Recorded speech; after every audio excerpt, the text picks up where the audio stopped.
Welcome to ASA Central Line, the official podcast series of the American Society of Anesthesiologists, edited by Dr. Adam Stryker.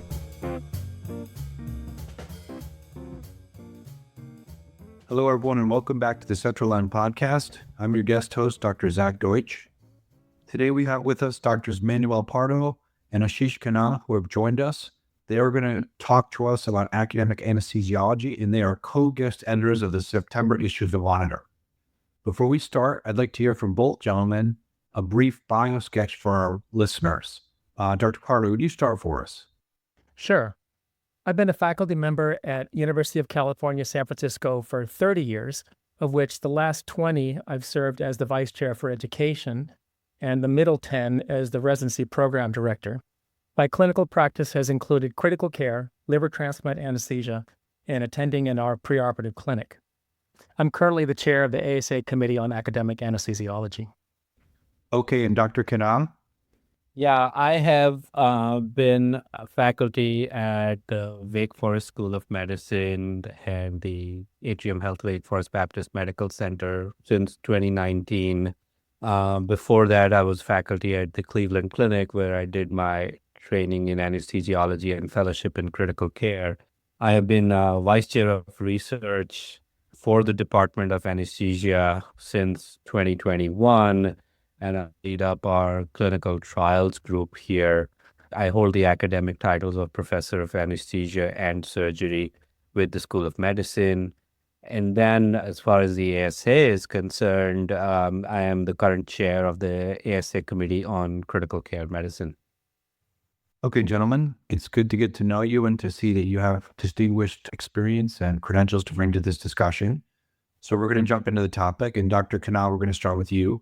Why do you think now, or our near future, September, was a good time to dedicate the issue of the Monitor to the topic academic anesthesiology? Yeah, it's a great question to start with, Dr. Deutch. As I think about it, I think of us living in a slightly different world as far as academic anesthesiology is concerned. Things are changing and changing rapidly. There's the pressures of clinical productivity and the balancing of academic ambitions with financial pressures and the need to generate more revenue, and then some attractions or distractions from private practice. So this places us at an interesting place where, on the one hand, the younger generation, if I might call them, are feeling an increasing need to drift away from academia. On the other hand, academic anesthesia departments don't really have the luxury to afford a lot of discretionary chairs, discretionary time, or protected time for entry-level faculty. It's different if the faculty member is really distinguished and has a large portfolio of grants to start.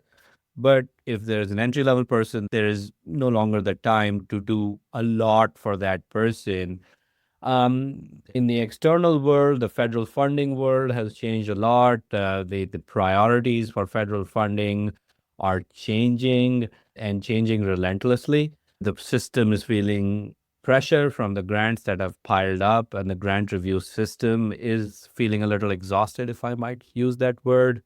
So doing research per se in this country is an expensive and a difficult undertaking right now, even so much so that industry sponsors are finding it difficult to match up to the necessary resources that it would take to build and run a robust clinical trials infrastructure or a clinical trials program. So all that said, I think now is also the right time for us to get together and talk about the positivity here, that this is also an opportunity for us to pivot and innovate and think about what we can do given the circumstances to maintain the spirit of academia and also to spread it, not just be inclusive of research, but to think about teaching, mentorship, innovation, entrepreneurship, and so much more. And that really was the core thought process when myself and Dr. Pardo and our other guest editors, Dr. Siddiqui and Hoff, got together and started thinking about this dedicated issue of the Monitor, that we wanted to talk about the hope and the fact that despite the changes, we have an opportunity for academic anesthesiology to prevail in a slightly different manner, but for academic anesthesiology to prevail. Okay, so I like your answer and I like your emphasis on positivity. We're going to just go with that theme as we go forward during this podcast. Turning to Dr. Pardo for our next answer, which is, I think, an important question. When we talk about academic anesthesiology, and some of this Dr. Khanna referred to directly, they're talking about research and scholarly activity as kind of central to that, your function as an attending in that role and what the meaning of the department is, or the folks of the department. Do you see it that way? Do you think that's an accurate representation, or do you have another take on what it really means to be an academic attending? Well, research is likely the first thing that you think about when you think about being an academic anesthesiologist.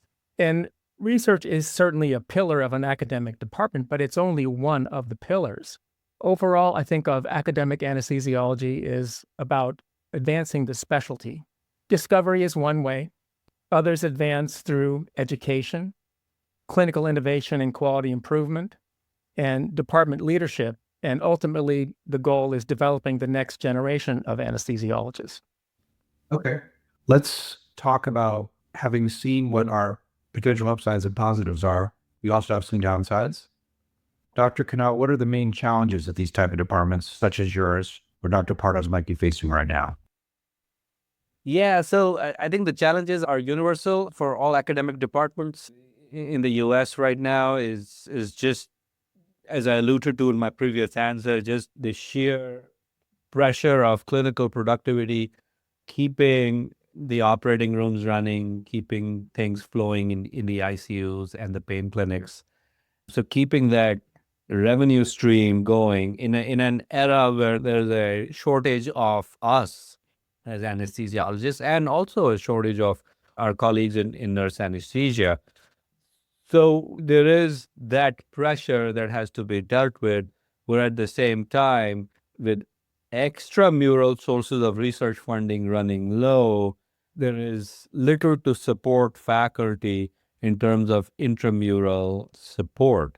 And then with all of the, should I say, the attractions around private practice, which obviously are a great opportunity for people to come straight out of training and take care of the financial side of things, we are losing a lot of future academic superstars into the world of private practice. Now, what this means is that departments are struggling with just trying to keep enough of a workforce and trying to keep that workforce that is there motivated to do academic things. As Dr. Pardo and I and everyone here knows, it takes a certain personality type to do all of this, because you have to put in extra effort and you have to sacrifice somewhere, maybe a weekend with the family, maybe waking up early in the morning to work on a paper or to work on a project or an innovation idea that you thought about, but there has to be some sacrifice. And that phenotype, we're struggling to keep that phenotype with us, and it is on us to really inspire that generation and bring them back into the fold. So that for me is a challenge. That's a really big challenge today.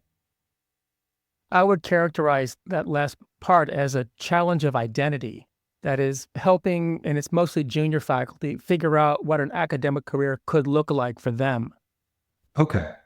I definitely want to hear about the upsides to go along with those challenges, but we talked about workforce issues and recruitment.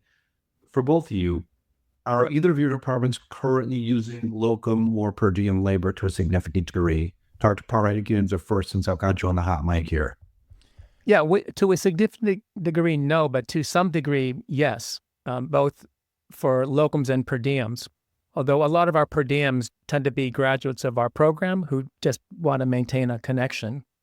But yes, we do have some dependence on both locums and per diems to a small degree.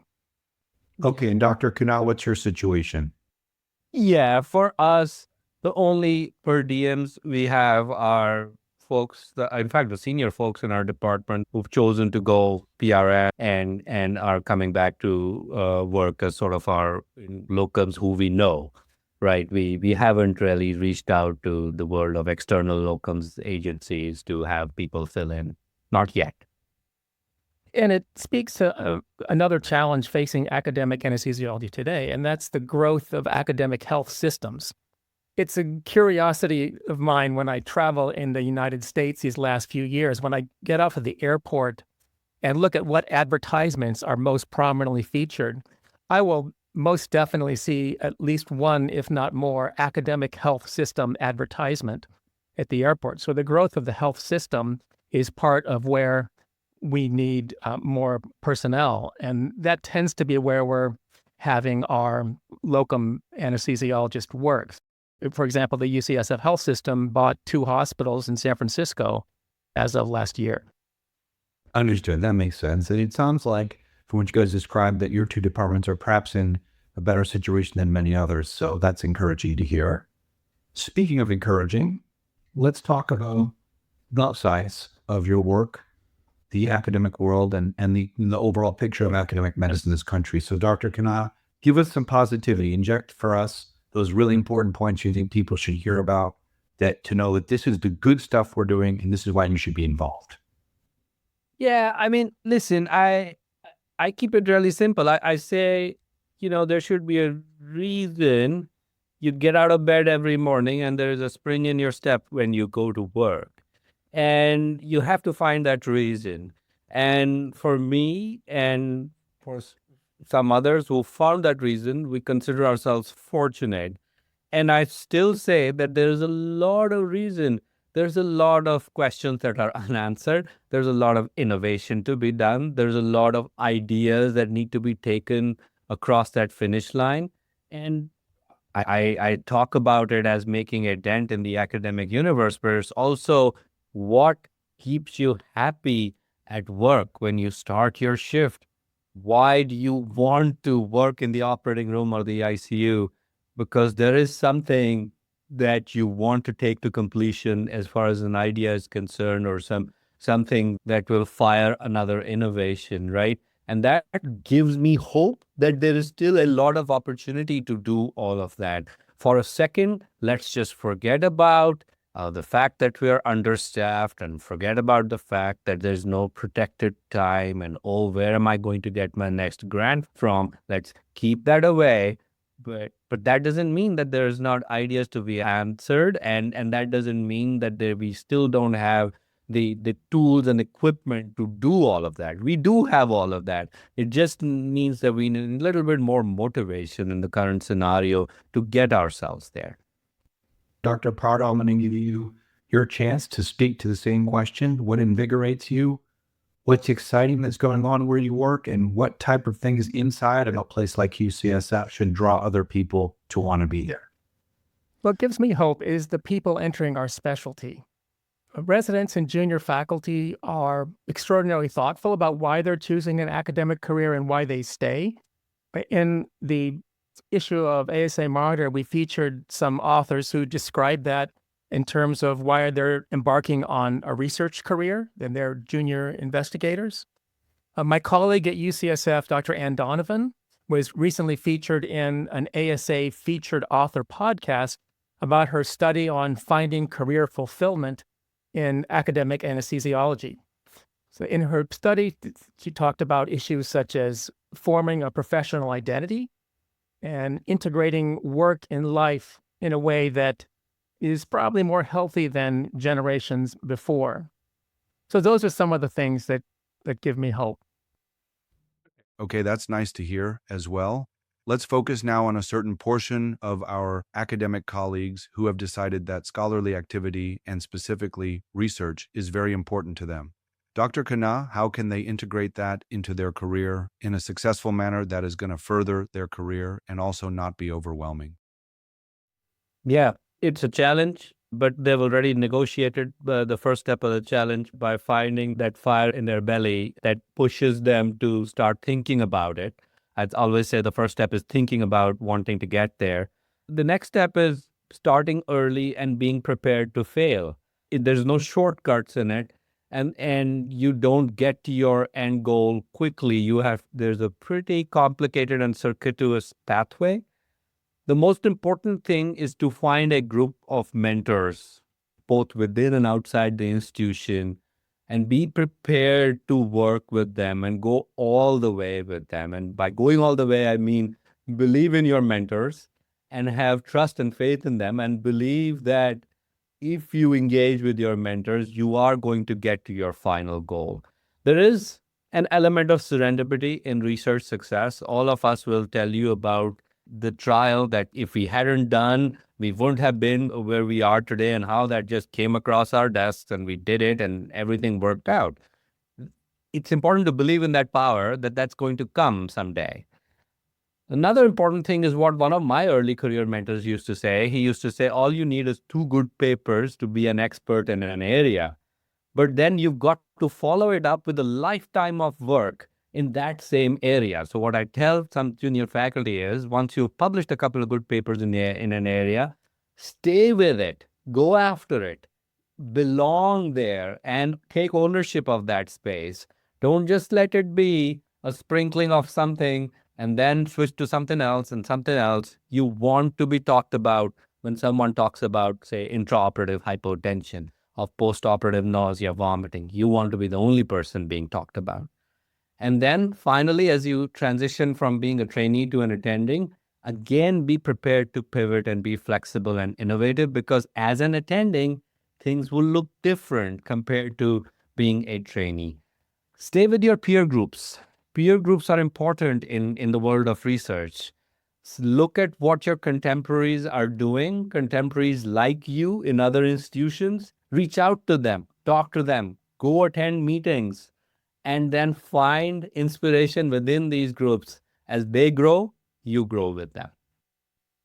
Well, that was a very cogent answer. And I think that what I'm getting from that is the message you're going to get out what you put in. Okay. There's going to be some effort required. Yep. So, Dr. Pardo, that makes me pivot to you. You're talking, let's say, with a hypothetical person. It could be a student, resident, or maybe a junior attending who's chosen to do a different field and is now interested in coming to an academic career. Based on this idea of making work to make your career and to sustain your career, what is truly achievable for people in a realistic sense as an academic physician, and what can they look forward to as reasonable goals to attain in the course of that career? Well, I'd say first, you can make a difference. And one of the themes of this issue is that every academic anesthesiologist should think about what kind of academic contribution or dent in the universe that they want to make. We've talked about challenges of a career pursuing discovery. Maybe redesigning perioperative care in your institution may be a place to start. Education, inspiring and supporting the next generation of learners. And overall, academic careers offer remarkable flexibility in how to build a career around the contribution that you want to make. And I'd say that this can change over the arc of a career as well. There are many things you can do within the space of an academic career. And I think that you two make a strong, impassioned case for the logic and purpose in what you're doing. So it'll be interesting to see how our next generation follows up on that. We also have talked about scientific discovery ensuring the future of the specialty and the progression of medicine. So, in order to support the type of work that people are doing, the research and the scientific advances in academic departments, what can be done? And specifically for ASA members, what can be done to learn more about these type of initiatives or to personally support them themselves? I'm going to keep you on the mic, Dr. Pardo, for this answer, please. Yeah, in terms of where can somebody turn to for resources, I'd say the first resource is your curiosity and attention. So, for example, I read the summary emails from the ASA Monitor, the ASA, the IARS. I get the monthly email table of contents from Anesthesiology and Anesthesia and Analgesia. And for these, I'm mostly skimming things to see what kind of what is coming out in terms of scientific advances in our field. We have an article in this special issue about the value of in-person meetings. So I personally attend meetings of the ASA annual meeting, the SAAA PM. I periodically go to some specialty society meetings. And the value is not just educational content, but as expanded further in the featured article, you can use in-person meetings to help find mentors and sponsors, collaborators, and just professional networks in general that can shape your career and often in unanticipated positive ways. Can you comment on the difficulty a place that UCSF might have as compared to a place like Wake Forest or any sort of urban versus semi-urban setting where you're trying to recruit people into a very high cost of living environment? That definitely has to be a factor. And I'd like to hear both of you. And Dr. Pardo, if you could comment on that, that'd be wonderful. Well, that is certainly a problem that we've faced. Not as much at the trainee level, but at the faculty level, absolutely. And I wish I had a solution to why housing prices are so expensive in the Bay Area. I don't have an answer to that. Some of it is just deciding what your expectations are for where you want to live and coming to grips with the whole balance of the job opportunity, the place to live, the other setting. And that's a very personal decision. Yeah, for us here in small town Winston-Salem, I mean, it's in some ways, yes, we can always sell the usual, look, the money you'll make here and compare that and the cost of living to, hey, going to live in the Bay Area or in LA or New York or other places. But the reverse is true as well. Sometimes we suffer from the fact that the Bay Area is the Bay Area. I don't even have to go as far as the Bay Area. We have our next door neighbors here in Duke, and sometimes in our friendly competitiveness, we lose a lot of faculty to them because the Research Triangle area is a very attractive area to live in for some folks. So I would make the other part of the case as well for recruitment. Sometimes it's obviously easier to sell an attractive place in the country to live in. There is that balance between, hey, the attractiveness of the place and the cost of living. So there is always two sides to that coin. I wish there was a perfect word, though, where we could have the best of all worlds. I always tell people there's never a perfect job and there's never a perfect place. So you have to say what works for you, your family, your career, your personal situation, and just go with that. Yeah, I grew up in the suburbs of Kansas City and where my parents still live. And so I have direct housing cost comparisons between those two cities. And let's just say I made a choice to live here, even though what I'm getting for my money is much smaller. Yes, and not to beat up on UCSF, because this would be the same situation in New York City or Los Angeles. I mean, these days, even Miami or Atlanta or Houston. And also, I think, Dr. Khanna made a really good point that some people I don't happen to be one of these people, but there are many. The big city is very invigorating to them. And, being in the center of different types of culture, entertainment, other things, that is what they want in their life. And if it costs them a premium to do it, they're happy to do it. So again, these are very personal decisions. So gentlemen, we're coming to the end. It's been great speaking with you. And I want to hear from both of you about your experiences acting as guest editors. Did you see anything in the articles that you worked with that surprised you or made you think differently? And what highlights did you see in those articles that you'd like to pass on to our listeners and readers? Dr. Pardo, again, I'm going to take advantage of your hot mic. I'm going to start with you. One thing that struck me was that we had a number of different authors, all from different parts of the country, different academic systems. And we came back to the same themes. We all agreed that these are the issues that are facing academic anesthesiology.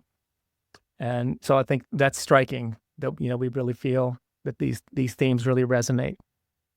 Yeah, for me, I was personally overwhelmed with the enthusiasm within our committee. So the Committee on Critical Care Medicine, when we internally reached out to the group, there was a number of people we had to turn away, and they were all ready to write up these articles. as Dr. Pardo said, the author groups and the write-ups came together really nicely, even though one is a committee on critical care medicine, the other is a committee on academic anesthesiology. We were able to throw in a sort of a senior person into our author groups mix as well to sort of guide the authors and provide some internal mentorship.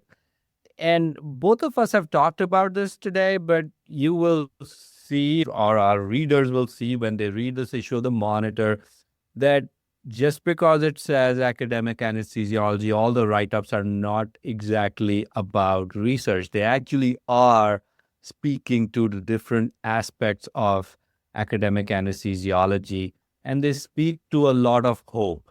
When the 4 guest editors got together, we really wanted to say that we want to provide a strong message that there is a lot of hope around for academic anesthesiology. And it's just that we have to find the right way to get there. And I've really enjoyed being a part of this group. It's been great. Gentlemen, I've enjoyed speaking with you, and I've enjoyed your message of hope as well and positivity. I look forward to seeing the September issue focused on academic anesthesiology. I thank our listeners, as always, for tuning in, and we hope to see you again next time on the Central Line Podcast. For more information, you can always tune in on the web to asamonitor.org. Take care. Gather fresh insights from notable experts, uncover the latest advances, and boost your knowledge of current practices and standards at the Anesthesiology Annual Meeting, October 16th to 20th in San Diego, California. Learn more at asahq.org/annual meeting. Subscribe to Central Line today, wherever you get your podcasts, or visit asahq.org/podcasts for more.